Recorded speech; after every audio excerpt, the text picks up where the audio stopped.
कई सालों पहले एक बहुत सुंदर गांव था। वह गांव बहुत वैभवशाली व बहुत सुंदरतापूर्ण था। वह गांव में बहुत खेती हरियाली, अपनी सुंदरता, इतर बहुत कुछ था और गांव के लोग भी बेहद ही बहुत अच्छे थे। और वहां बौद्ध भिक्षु का एक आश्रम भी हुआ करता था। कहा जाता था वह आश्रम में बहुत विद्वान व बहुत बुद्धिमान भिक्षु रहते थे। वह सभी प्रश्नों के हल आसानी से मिल जाते थे। एक बार आश्रम के बीच एक विद्वान भिक्षुक, जिन्हें गुरुजी कहा जाता था, वह अपने सभी शिष्यों को चुप रहने की ताकत का सही मतलब बता रहे थे। वह बता रहे थे जो लोग चुप रहते हैं वह अपने आजू बाजू की असीम शक्तियों को पा लेते हैं। वे बता रहे थे चुप रहना यानी मौन में रहना। मौन की शक्ति ब्रह्मांड में सबसे बड़ी शक्ति है। इससे सत्य की प्राप्ति होती है। जीवन में कोई भी काम असफल नहीं लगता। गुरुजी के अनुसार हमारे आजू बाजू के जो समस्या और तनाव जो भी बढ़ने का कारण है, वह सब मौन शांत कर सकता है। यानी चुप रहना वह सब बंद कर सकता है और लोगों के बीच हमें एक आकर्षित व्यक्ति बना देता है। यही सब बताते समय आश्रम में एक व्यक्ति आ जाता है। वह बेहद तनाव चिंतित, समस्या, अधिक विचार, यह सबसे वह बहुत परेशान हो चुका था। वह इसका सुझाव निकालने के लिए आश्रम में आया था। वे आश्रम आते हैं, विद्वान भिक्षुक के सामने झुक जाता है और वह उन्हें प्रणाम करता है। कहता है, गुरुजी, मेरा प्रणाम। मैं आपसे एक बात कहना चाहता हूँ। गुरुजी बोले, ठीक है, कहो गुरुजी। मेरे जीवन में बहुत ही आसन तथा अधिक विचार, यह यहाँ तक कि मैं अगर शांत भी बैठता हूँ किसी जगह पर तो भी मेरे दिमाग में विचार चालू होते, दिमाग को तनाव मिलता है। हर घड़ी समस्या मेरे आजू बाजू में टहलते रहती है। मैं इस सब से बहुत तंग आ चुका हूँ। मेरे आजू बाजू में होने वाली समस्या, तनाव और अशांत, मैं सतत निराशा और दुखी महसूस करता हूँ। मैं हमेशा थका हुआ महसूस करता हूँ। अगर एक जगह शांति बैठ जाओ तो मन में अधिक का अधिक विचार चालू होते हैं और लोगों के बोलने के, सीखने की, चिल्लाने की आवाज मेरे कानों में गूंजती रहती है।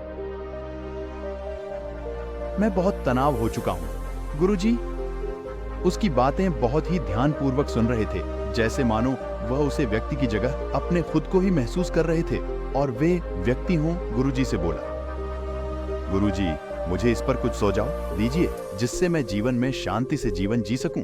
गुरुजी कुछ सोच विचार के बाद बोले, तुम जानते हो तुम्हारे जीवन में इतने समस्या होने का कारण क्या है? इतना तनाव होने का क्या कारण है? क्यों तुम अकेले बैठे होते हो तभी तुम्हें अधिक विचार आते हैं? क्यों तुम्हारे दिमाग में सतत विचार चालू होते हैं? तुम इस प्रश्न का उत्तर जानते हो?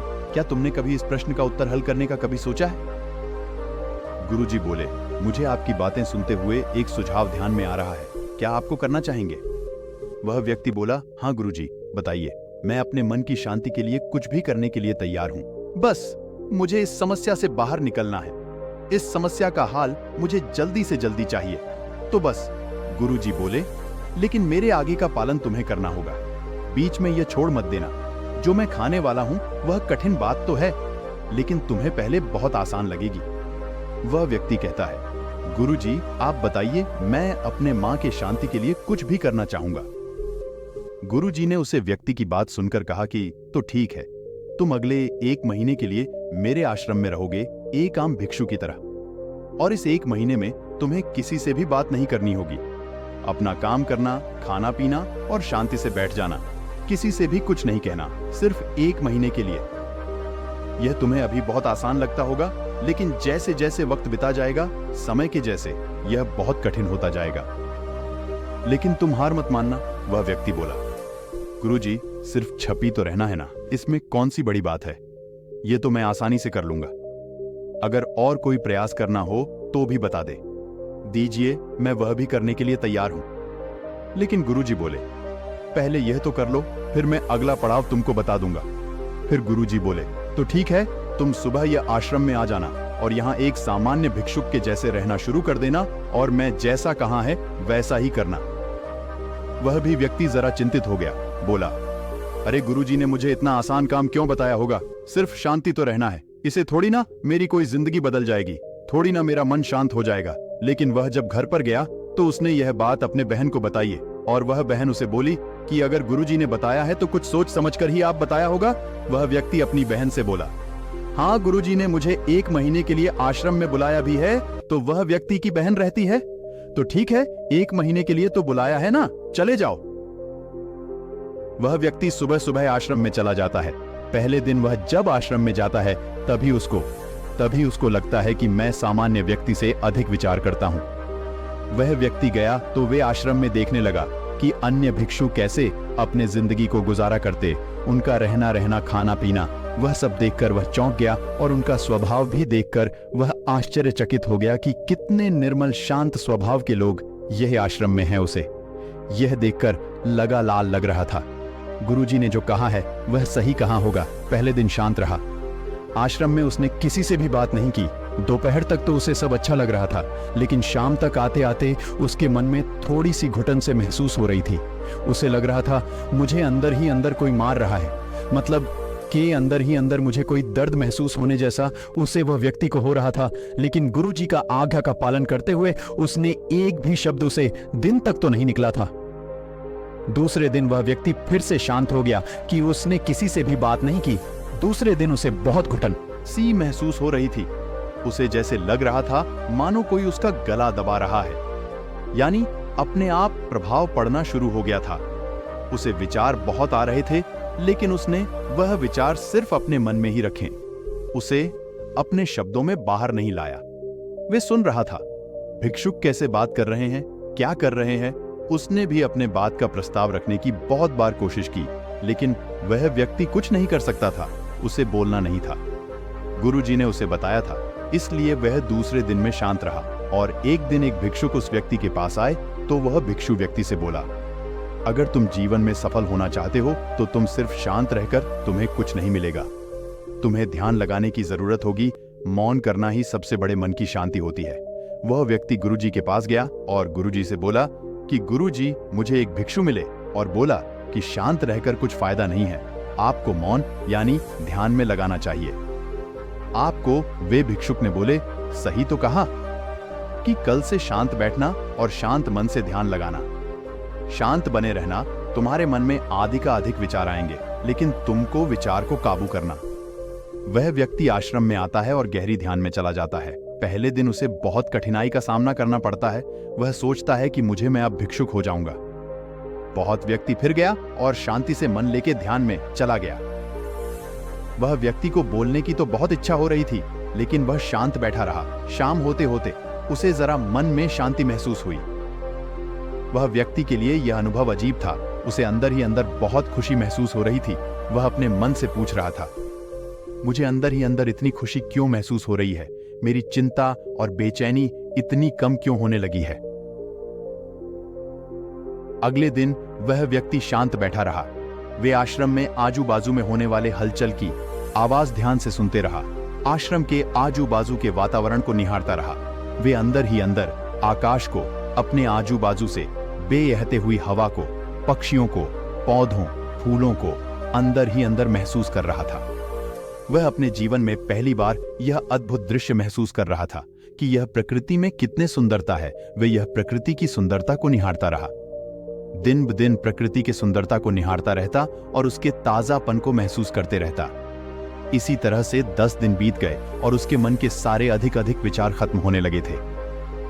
मन जैसे मानो प्रकृति को महसूस करने लगा था। उसकी मन की सारी समस्या, सारी उथल पुथल, सारी बेचैनी जैसे मानो खत्म होने लगी थी। वह यह सब महसूस कर रहा था। कुछ दिनों बाद तो व्यक्ति ध्यान लगाने बैठा तो अपने आप ही उसकी आंखें बंद होने लगी थी। ना कोई चिंता, ना कोई समस्या, ना कोई तनाव, न कोई उत्तर पुथल, ना कोई हलचल, न कोई अधिक विचार। यह सब से मुक्त होकर वह गहरी ध्यान में चला जाता था। ना कोई शब्द, ना कोई चिंता। एक ऐसी शक्ति और आनंद से वह बह गया। इतना आनंद से भरपूर होने के बाद वह व्यक्ति ने सोचा कि मैं अभी एक बार गुरुजी से मिल लेता हूं और उन्हें अपने मन की बात एक बार बता देता हूं। फिर वह व्यक्ति गुरुजी के पास गया।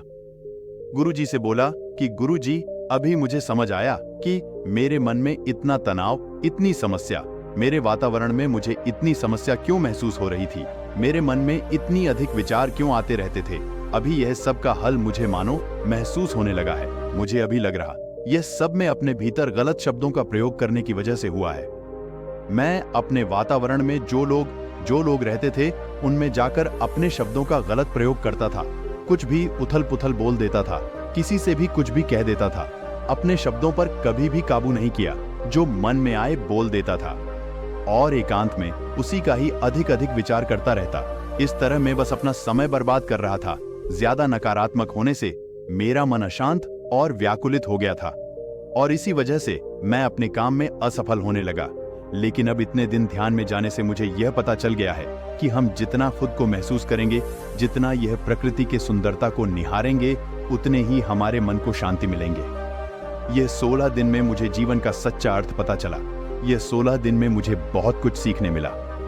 ये 16 दिन मेरे जीवन के सबसे अलग दिन थे। इससे पहले मैं अपना जीवन गलत तरीके से जी रहा था, लेकिन आप मुझे लगता है कि मैं अपना जीवन सही तर जी रहा हूं।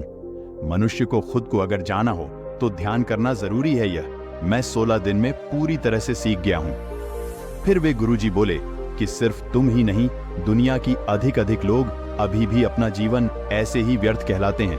वह अपने वातावरण में जो लोग आते हैं उन्हें कुछ भी आनाप शनाप बोलते हैं और उसी का विचार एकांत में करना ऐसा बहुत करते हैं। आज भी लोग जरूर से ज्यादा बोलते हैं और इसीलिए वह कुछ लोगों के सामने फंस जाते हैं और वही लोग 4 लोगों के सामने हंसी मजाक का कारण बन जाते। आज भी लोग ज्यादातर समय एक दूसरे को नीचा कैसे दिखाया जाए यही बारे में सोचते रहते हैं।